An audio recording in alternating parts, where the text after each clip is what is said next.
2, 3년 전에 저를 심각한 고민에 빠지게 했던 가족과 관련한 두 가지 사건이 있었습니다. 첫 번째 사건은 총알을 3발 맞고도 자녀들을 구한 미국 어머니의 초인적인 모성애였습니다. 27세 된 청년이, 군인 출신의 청년이 약혼자로부터 결혼을 못하겠다는 얘기를 듣자 홧김에 총기를 난사했습니다. 그때 산책을 하고 있던 가족들이 날벼락을 맞았는데요. 남편과 첫째 아이는 그 자리에 총을 맞고 즉사를 했고, 엄마도 복부와 오른쪽 넓적다리와 왼손에 총알 3발을 맞았습니다. 고치고 가고 있었습니다. 피가 철철 흘렀습니다. 그런 남은 두 아이 7살과 5살 두 아이를 살리기 위해서 사건 현장으로부터 탈출을 했다고 합니다. 두 번째 사건은 재산 때문에 아버지를 살해하려 한 남매가 구속된 사건입니다. 30대 남매가 재산 문제로 혼자 사는 아버지를 살해하려고 시도하다가 어머니의 만류로 미수에 그쳤다고 합니다. 참 희한합니다. 가족인데 똑같은 가족이라는 이름을 가졌는데 한쪽에서는 죽이려 하고 한쪽에서는 목숨을 바쳐 살리려고 합니다. 오늘날 사회를 대표할 수 있는 단어들이 있는데 그 중에 양극화 또는 양극단이라는 말이 있습니다. 극과 극입니다. 오늘날 사회가 양극단으로 치닫고 있습니다. 살릴 것이냐 죽일 것이냐지요. 근본적인 질문은 이것인 것 같습니다. 가장 소중한 것은 무엇인가? 가장 가치 있는 것은 무엇인가? 생명이냐 물질이냐? 그래서 사람들은 각자의 기준대로 살아갑니다. 어느 것이 소중한가를 판단해 자기 소견에 옳은 대로 살아갑니다. 질문할까요? 무엇을 대답할지 알지만 한번 질문해 보겠습니다.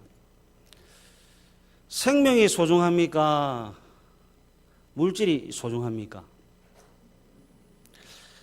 제가 예상한 답과 정확하게 일치합니다. 여러분들은 좋은 답을 가진 좋은 사람들입니다. 그 대답을 끝까지 잘 지켜내시기를 바랍니다. 오늘 성경 내용을 한번 보십시오. 강도를 만난 사람이 등장하고 있습니다. 30절 보니까 강도를 만난 사람이 매를 맞아 거의 죽어가고 있고요. 옷은 벌거벗어진 채 쓰러져 있습니다. 이때 한 사람이 지나갑니다. 31절 제사장입니다. 또 한 사람이 지나갑니다. 32절 레인입니다. 또 한 사람이 지나갑니다. 33절 사마리아인입니다. 31절과 32절에 등장하고 있는 두 인물은 종교인입니다. 하나님을 믿고 있는 사람일 뿐 아니라 성전에서 봉사하고 있는 사람이고 하나님의 말씀을 가르치는 사람입니다. 생명이 소중한가요? 물질이 소중한가요?를 물어보면 지금 여러분들과 같이 생명이라고 답을 할 뿐만 아니라 생명이 가장 소중하고 가치 있는 것이라고 가르치고 외친 사람들입니다. 특히 레위기 19장 16절에서부터 18절 말씀을 누구보다도 잘 아는 사람들입니다. 다 같이 한번 읽어보도록 하겠습니다. 시작. 너는 내 백성 중에 돌아다니며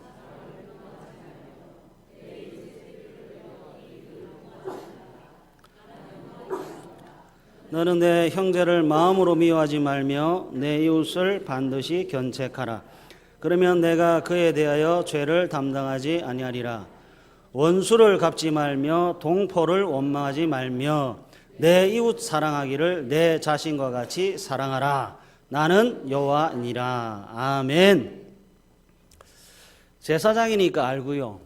레위니까 압니다. 하나님을 알고 율법을 잘 아는 사람들입니다. 그런데 보세요. 오늘 보면 31절 마침이라고 시작하고 있습니다. 사전적 의미는 우연이라고 하는 뜻인데요. 제사장의 입장에서는 우연일지 몰라도 강도 만난 사람의 입장에서는 우연이 아니라 필연이고 절실함이고 간절함입니다. 죽어가는 어둠 속에서 살 수 있다는 빛을 발견했습니다. 그리고 계속해서 보십시오. 한 제사장이 그 길로 내려가다가 그를 보고 피하여 지나가고, 세 가지 동작이 이어지고 있습니다. 먼저 보고, 두 번째 피하고, 세 번째 지나가고. 답답함이, 안타까움이 느껴져야 합니다. 그러면 안 돼라고 하는 문장이 떠오르셔야 합니다. 32절도 보십시오. 또 이와 같이. 31절의 마침입니다. 두 가지 의미에서 마침이에요. 강도 만난 사람에게는 살 수 있다는 희망의 마침이고요. 제사장과 레인에게는 레위기 19장을 실천할 마침입니다. 가장 소중한 것이 어떤 것인지, 가장 가치 있는 것이 무엇인지에 대한 마음과 입술의 답을 증명해 줄 타이밍입니다. 진짜 믿음이라고 하는 것이 있다면 믿음이 드러날 마침이고, 하나님이 계시다는 것을 믿는다면 하나님의 뜻을 이루고 하나님의 말씀을 실천할 기회입니다. 그런데 보십시오. 한 레인도 그곳에 이르러 그를 보고 피하여 지나가되, 역시 보고, 역시 피하고, 역시 지나갑니다. 우리는 성경을 통해 제사장의 모습을 봤고요, 레인의 모습을 보았고 있습니다. 하나님의 말씀을 맡은 사람이자 하나님을 신앙하는 사람들입니다. 그런데 보십시오. 말씀은 있으나 행함은 없습니다. 하나님을 믿으나 열매는 없습니다. 그래서 죽은 믿음입니다. 교회의 죽은 모습, 성도의 죽은 모습. 그래서 죽어가는 사람을 살려내지 못하는 안타까운 성도와 교회의 모습을 보고 있습니다. 제사장에게 왜 그랬냐고 물어보면 할 말 있을 겁니다. 레위인에게 왜 그랬냐고 물어보면 이런저런 말들을 할 겁니다. 그러나 신앙은 누가 더 합리적인 핑계를 잘 하느냐로 평가되지 않습니다. 신앙은 누가 더 많은 소유물로 가졌느냐로 평가되지도 않습니다. 신앙은 순종의 여정이지 변명 만들기가 아닙니다.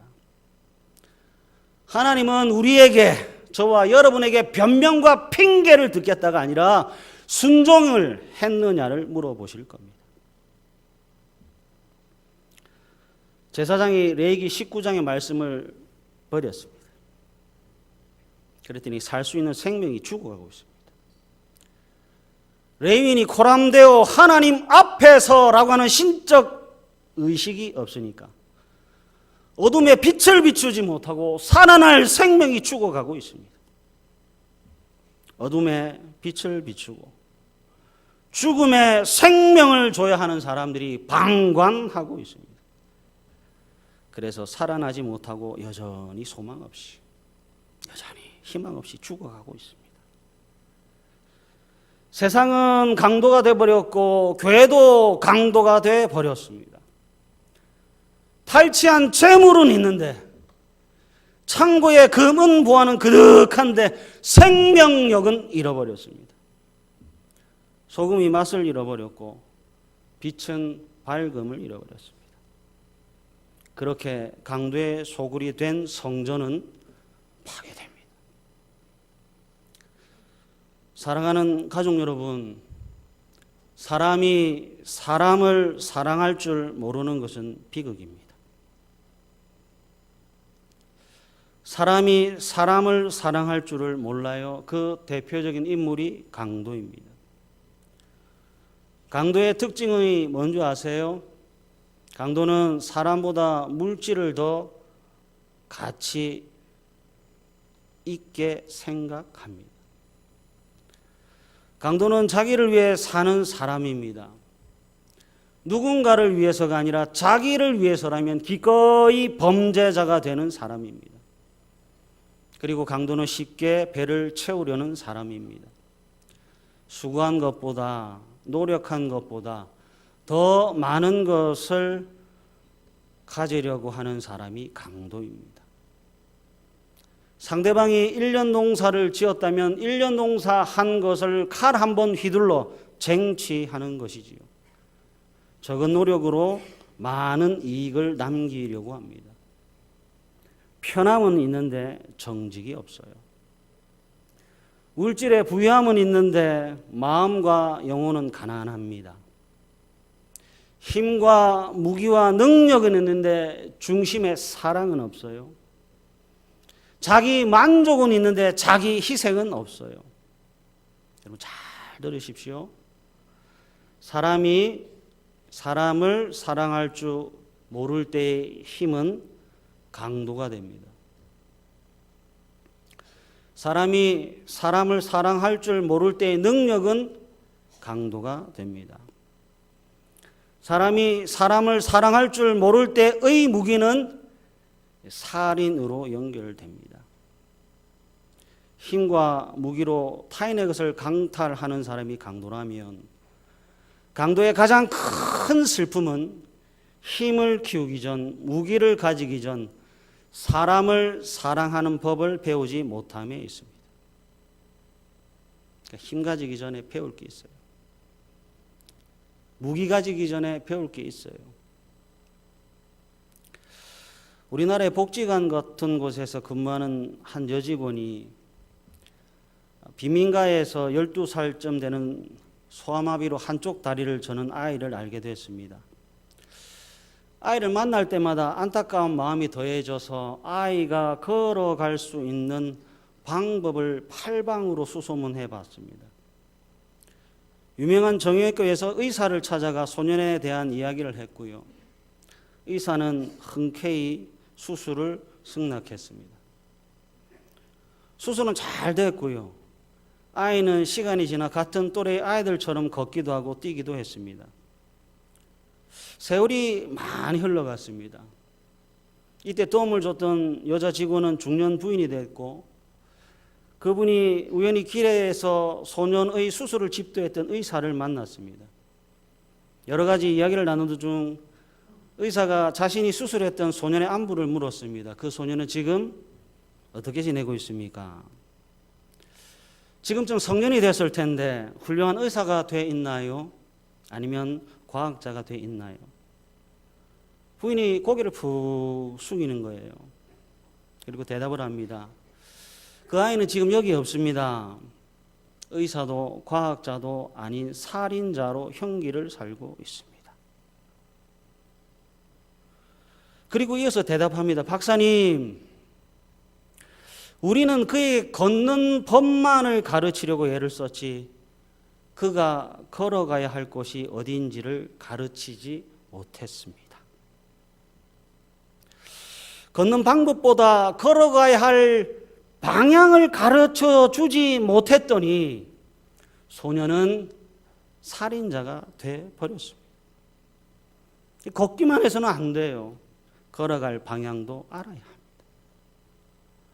걷는 것만 해서는 안 돼요. 걸어가야 할 목적지도 있어야 합니다.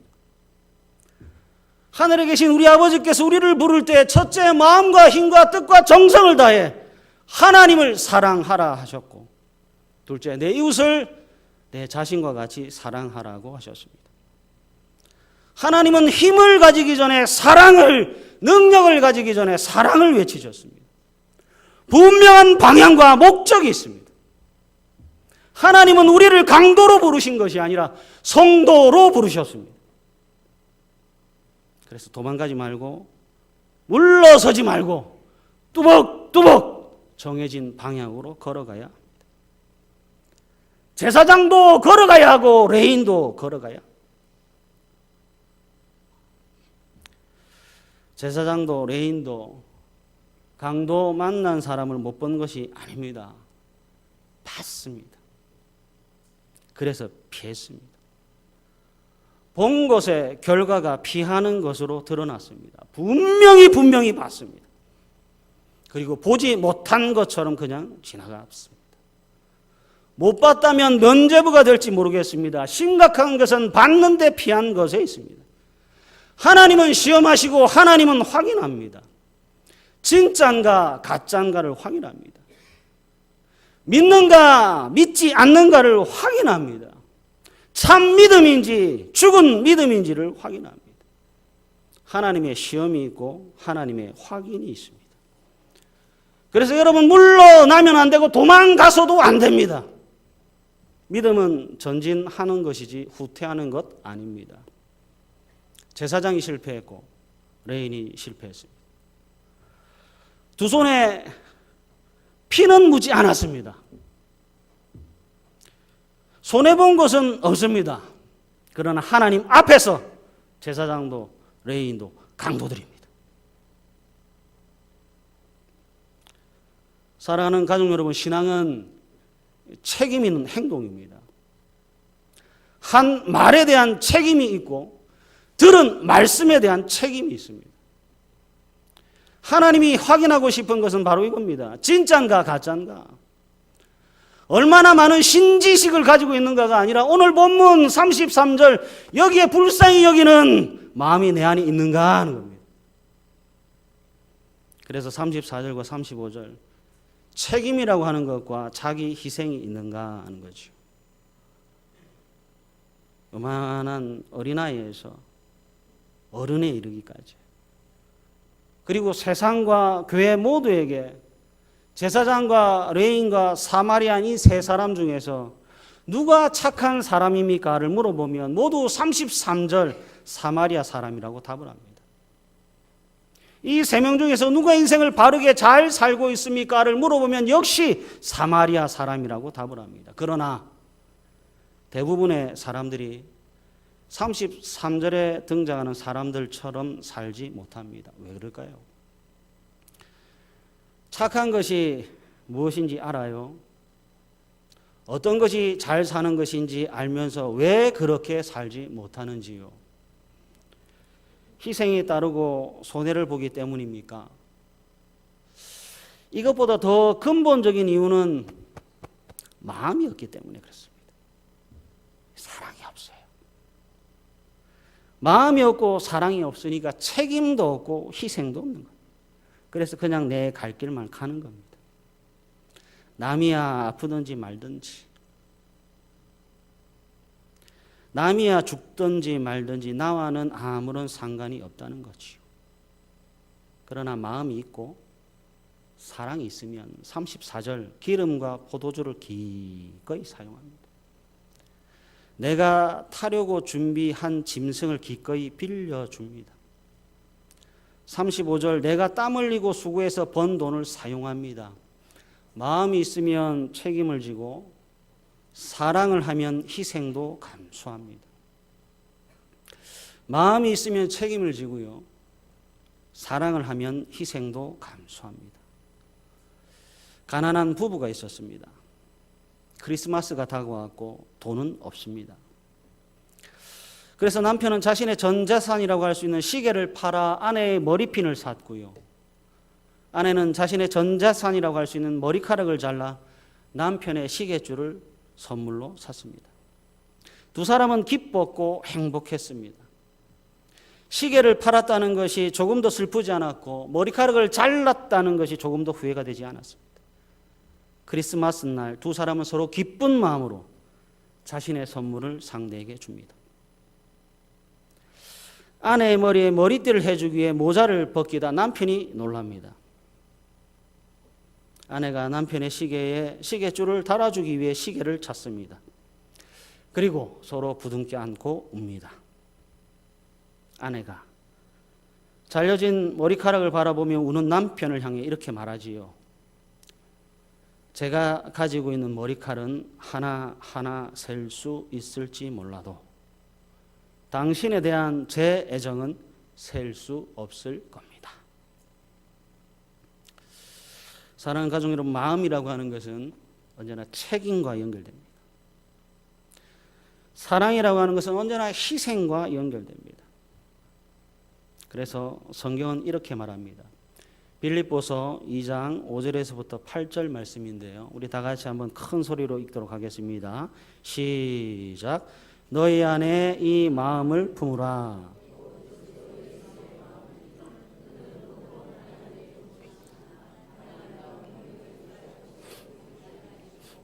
오히려 자기를 비워 종의 형체를 가지사 사람들과 같이 되셨고 사람의 모양으로 나타나사 자기를 낮추시고 죽기까지 복종하셨으니 곧 십자가에 죽으심이라. 아멘. 하나님이 사랑합니다. 예수님도 우리를 사랑합니다. 그래서 책임을 지시고, 그래서 자기를 낮추시고, 그래서 십자가에 죽으십니다. 예수님은 우리의 선한 사마리아인이 되시고 강도 만난 자의 이웃이 돼 주셨습니다. 그래서 성도란 그리스도 예수의 마음을 품은 사람입니다. 성도란 생명에 대한 책임을 가진 사람입니다. 교회란 사랑에 대한 책임을 가진 무리들입니다. 성도는 자기를 증명하는 사람이 아니라 눈에 보이지 않는 하나님을 증명하는 사람입니다. 세상은 자기를 증명하기 위해 겉의 화려함에 치중합니다. 세상은 자기를 증명하기 위해 기꺼이 강도가 됩니다. 죽이고 외면하고 피하고 지나칩니다. 그러나 성도는 하나님을 증명하기 위해 기꺼이 자기를 희생합니다. 다시 한번 말씀드릴게요. 성도란 그리스도 예수의 마음을 품은 사람입니다. 성도란 생명에 대한 책임을 가진 사람입니다. 교회란 사랑에 대한 책임을 가진 무리입니다. 오늘 성경 이야기의 결론이 이렇게 끝을 맺습니다. 37절. 이르되 자비를 베푼 자니이다. 예수께서 이르시되 가서 너도 이와 같이 하라 하시니라. 너도 이와 같이 하라. 제가 걸어갈 그곳에 강도가 만난 이웃이 있습니다. 여러분들이 걸어갈 그곳에 강도 만난 사람이 있을 겁니다. 너도 이와 같이 하라. 생명을 살리라는 말입니다.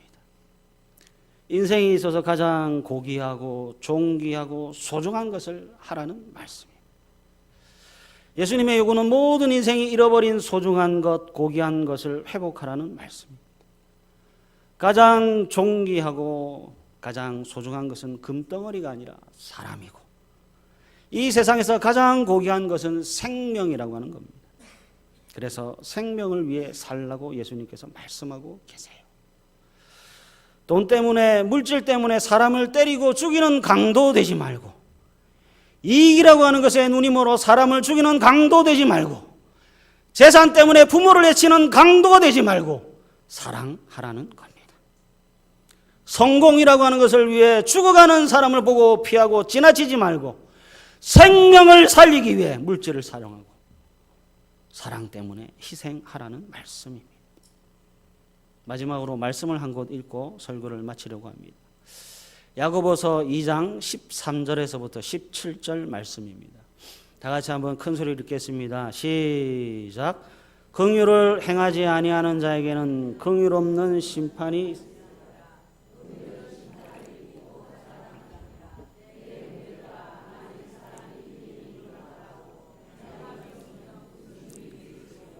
그 믿음이 능히 자기를 구원하겠느냐.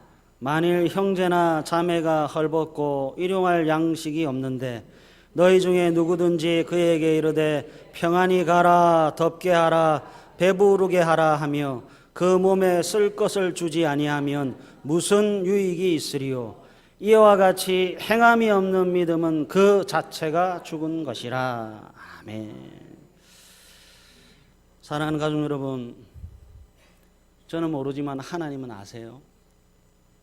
저는 여러분들이 어떻게 살았는지 모르지만 하나님은 아세요. 강도로 살아왔는지, 강도 만난 사람을 보고 피하고 지나치며 외면하며 살아왔는지 저는 모르지만 하나님은 아세요. 우리의 친구가 되시고 우리의 치료자 되신 예수님의 요구는 분명합니다. 너도 이와 같이 하라.